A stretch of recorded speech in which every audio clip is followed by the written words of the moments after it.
Hey, Reddit.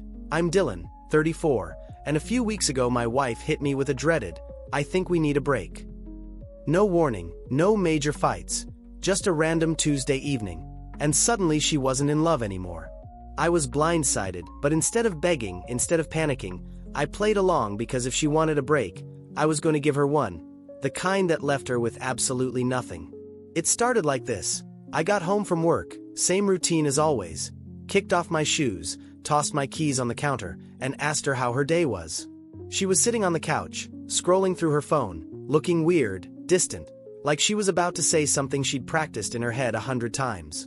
I should have known then, but I didn't, because I was stupid. She sighed. "Dylan, we need to talk." I raised an eyebrow. "All right." She put her phone down, folded her hands like she was about to deliver a speech, and said, I think I need a break." I blinked. "A break," she nodded. "I don't know how to explain it," she said. "I just feel like I need space. I need time to figure things out." The words punched me in the gut, but I didn't let it show. Instead, I tilted my head. "Figure things out?" I repeated. "What does that mean?" She sighed again. "I love you, but I'm not in love with you." And that's when I knew she was already halfway out the door. I stared at her, heart pounding, mind racing, and for a second I almost freaked out. I almost begged, almost tried to talk her out of it, but then something clicked, and instead of falling apart, I nodded. "Okay." She looked surprised, as if she expected me to cry, to fight for her, but I didn't, because in that moment I realized something. She had already made her decision. She had been thinking about this for weeks, maybe months, while I had only minutes to process it. So no, I wasn't going to give her the reaction she wanted. I was going to give her something better, a game she didn't even know she was playing. I leaned back in my chair, arms crossed. "So, what now?" I asked. She hesitated. "I think maybe I could stay with a friend for a bit, just until I figure things out." I smiled a slow, knowing smile. "Of course," I said. "Take all the time you need." Her eyes narrowed, as if she didn't trust how calm I was, like she expected me to fight her on it. But no, because what she didn't realize was that I had just decided. This wasn't going to be a break. This was going to be a reckoning, and by the time I was done, she'd regret ever thinking she could do this to me. That night, she packed a small bag and, as she hugged me goodbye, whispered, "This isn't forever, okay?" I smiled, nodded, and played the part of the understanding husband. But the moment she walked out that door, I pulled out my laptop and started getting my ducks in a row. If she thought I was going to sit around and wait for her to decide whether I was still worth loving, she was about to learn. Hard. I watched from the window as my wife pulled out of the driveway. I watched as she drove off to who knows where to figure things out. The second her car disappeared, I turned around, walked straight to my desk, and opened my laptop. While she was out there enjoying her little break, I was about to make sure she had nothing to come back to. The first thing I did was check our finances. My wife had always been careless with money, loved spending, hated saving, and lucky for me, most of our accounts were in my name. So, I separated our finances immediately, locked down our joint savings, transferred my paycheck into a new private account, and most importantly, canceled the credit card she loved using for her shopping sprees, because if she wanted freedom, she could have it, but not at my expense. Next, I started digging, because let's be real, no one just wakes up one day and decides they need a break. This wasn't a spur-of-the-moment crisis. It was planned, which meant there was more to the story, and I was about to find out exactly what it was. I went through her social media first. Nothing obvious. Then her texts. Still clean. But then I remembered something that made my stomach drop. She had a work phone, a separate phone provided by her job. While I couldn't check her messages there, I knew one thing. She never logged out of her email on our shared computer. The second I opened it, everything made sense. There it was, a long email chain with a name I didn't recognize. A guy named Ryan. As I scrolled through, I felt my blood run cold because the messages weren't professional. They weren't work-related. They were flirty, casual, too casual, like two people who had been talking for a while. And the most recent email was from her, sent the night before she asked for a break, with the subject line, "Can't wait to see you this weekend." I froze. There it was, the truth. She wasn't figuring things out. She wasn't confused. She was lining up her next option, and I was nothing more than a backup plan. I took a deep breath, closed the laptop, and for the first time that day, I smiled, because now I wasn't just playing defense, I was on the attack. First, I took screenshots and saved every single email, then forwarded them to my own account, because if she wanted to play dirty, I was about to outplay her in every way possible. Next, I called a lawyer because if she wanted out, I'd make sure she left with nothing. I explained the situation, told him about the emails, and within minutes he laid out exactly what I needed to do. Gather more evidence, document everything, and make sure she had no legal ground to take anything from me. And most importantly, let her think she was winning, because the bigger her ego got, the harder she'd fall. Over the next few days, I played my role perfectly. She texted, checking in, and I replied with short, friendly messages. She called, making sure I was doing okay, and I acted totally chill, because in her mind, I was still the pathetic husband, pining for her, still waiting, still hoping she'd figure things out. The whole time, she had no idea I was lining up my next move. Then one night, she called, sounding way too cheerful, like she was testing me, like she wanted to see if I was still wrapped around her finger. The moment she spoke, I knew exactly what she was trying to do. "Dylan, I just wanted to check in," she said. I leaned back. "Oh yeah," she hesitated, then let out a soft, fake laugh. "I was just thinking maybe I was being too dramatic. Maybe we don't need a full break. Maybe we can just take things slow instead."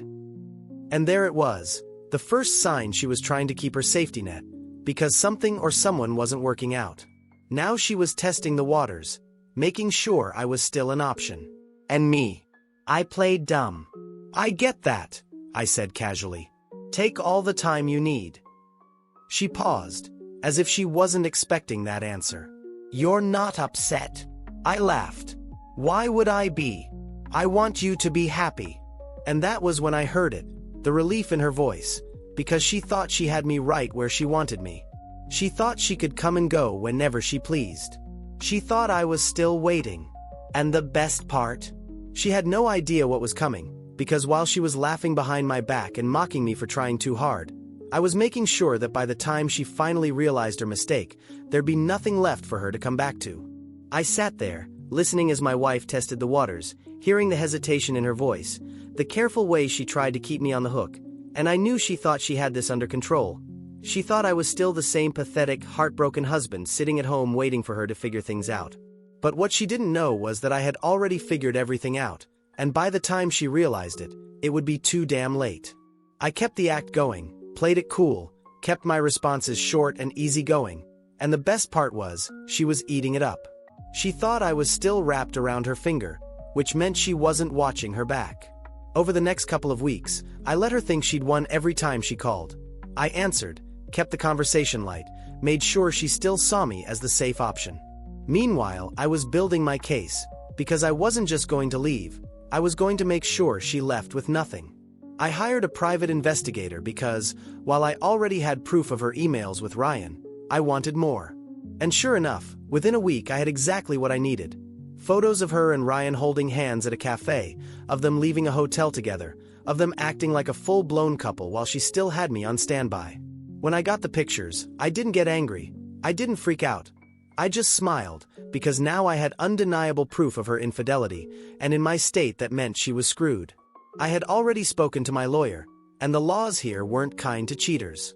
If I filed for divorce with proof of her affair, she'd lose everything. The house would be mine, the savings mine, and not a damn cent in alimony. And the best part? She had no idea it was coming. A few nights later, she called again, and this time she was testing me harder. "Hey," she said, voice sweet. I leaned back in my chair. "Hey," she hesitated, then went for it. "So, I've been thinking." I stayed silent, letting her dig her own grave. "I think I made a mistake," she almost laughed, but I held it in. I played along. "Oh yeah," she sighed. I miss you." That almost made me lose it, because she didn't miss me. She missed the security, she missed having a backup plan, and she could feel that backup slipping away. But I wasn't about to make this easy for her. "I miss you too," I said casually. She let out a breath of relief, and I knew she thought she had me right where she wanted me, thinking she could just walk back into my life whenever she felt like it. But what she didn't realize was that I was already 10 steps ahead. The next morning, I did exactly what I had been planning for weeks. I filed for divorce with every single piece of evidence attached. The emails, the text messages, the photos of her and Ryan, it was all there. When my lawyers sent her the official notice, her reaction was priceless. First, she tried to call me. I didn't answer. Then she started texting. "No, what is this? Are you serious? I thought we were working things out." I stared at my phone, then blocked her number, because we weren't working anything out. This wasn't a break, it was a final goodbye. The moment she realized she'd lost her mind, she showed up at my house, banging on the door, screaming, crying, but I didn't open it. I didn't say a word. I just let her spiral, because now she was trapped in the mess she made, and I was finally free. The next few weeks were a nightmare for her. She tried to fight the divorce, argued for a settlement, but with the evidence I had, she got nothing. No house, no savings, not a single penny in alimony. And the best part? Ryan dumped her, because while she thought he was her next great love, he was just looking for a fun distraction, and once things got messy, he bailed. The last time I heard from her, she sent an email begging me to talk, telling me she had made a mistake and wanted to fix things, but I never responded, because there was nothing left to fix. She played a game, and she lost. Now she had to live with the consequences. So Reddit, if your partner ever asks for a break, just remember, they're not looking for space, they're looking for options, and the best thing you can do is make sure they have none. I thought I had seen my wife at her worst, her coldest, most manipulative self when she sat on that couch and told me she needed a break. I was wrong, because when she finally realized her plan had failed, that she wasn't getting a dime, that I had been playing her the whole time, she completely lost it. After I ignored her emails, she tried a new strategy, showing up at my house. The first time, I wasn't home. She left a long, dramatic, handwritten letter on my door about how confused she was, how she never meant to hurt me, how she wanted to talk. I threw it in the trash. The second time I was home, I let her bang on the door for 15 minutes before she finally left, because I wanted her to know she wasn't welcome here anymore. Then she got desperate and started reaching out to my friends. At first, some of them actually felt bad for her, because she was crying to them, telling them she'd made a mistake, that she was just lost for a while, that she wanted another chance. They even thought I was being too harsh until I sent them screenshots, the emails, the texts, the investigators' photos, and once they saw the proof, they all dropped her one by one. No one wants to be friends with a cheater. Then she tried my family, telling my mom that I was being cruel and my sister that I was acting out of spite. At first, they believed her until I showed them the proof, and once they saw it, there was nothing left to say but awkward silence, and that's when I knew I had won. The final meltdown happened 2 weeks later. One night, she showed up again, standing in the rain, looking pathetic. When I opened the door, she was sobbing, "Dylan, please." I stared at her, completely emotionless. She took a shaky breath. "I know I messed up. I know I was stupid, but I don't want to lose you." I raised an eyebrow. "You lost me the second you thought you could keep me as a backup." She flinched. "No. You thought I wouldn't find out about Ryan?" I cut in. She paled, opened her mouth, then closed it again, because now there was nothing left to say. She had no more excuses, no more lies, no more options. The only thing she could do was finally face the consequences. She tried one last time. "Can't we just talk?" I let out a breath and then smiled. "Sure," I said, and then I shut the door in her face. That was the last time I ever saw her. The divorce was finalized a month later. She got nothing. Not the house, not the money, not a single damn thing. And I moved on, moved forward, and finally felt free. But just when I thought it was over, she tried one last time to get back into my life. And this time she was even more desperate. It started with a message from an unknown number. At first, I thought it was spam, but when I opened it, my eyes rolled to the back of my head. "Dylan, please, don't block me. I just need to talk. I miss you. Can we meet just once?" I stared at my phone, then deleted the messages without responding, because I already knew how this would go. She wasn't sorry, she wasn't regretful, she was just alone, and she hated it. A week later, I got a call from one of my friends. The moment I picked up, he was laughing. Dude, you are not going to believe who just tried to hit me up. I raised an eyebrow. Let me guess, my ex-wife? He snorted. Bingo. I sighed. What did she want? Oh, just the usual, talking about how she's lonely and trying to reconnect with good people in her life. I grinned. By good people, he meant anyone still dumb enough to listen to her. He laughed. Did you respond? Hell no, he said. I just screenshotted it and blocked her. I smiled, because now she was burning every bridge she had left, and soon, she'd have no one. Then I got a message from her best friend, which caught me off guard. Her friend had always been loyal to her, always backed her up, always defended her when she pulled her, but this time she wasn't reaching out to defend her. She was reaching out to warn me. Her friend's text was short and direct. Hey, I know we don't talk, but I thought you should know, she's planning something. I frowned. Me planning what? Her friend continued. She's trying to get sympathy, telling people you were abusive, that you financially manipulated her. I stared at the screen, then laughed. Of course she was trying to rewrite history. She had nothing left, so now she was trying to play the victim, but no one was buying it. Her friend kept going, honestly, I don't even talk to her anymore. She's lost almost everyone. She tried dating, but no one takes her seriously. She burned too many bridges.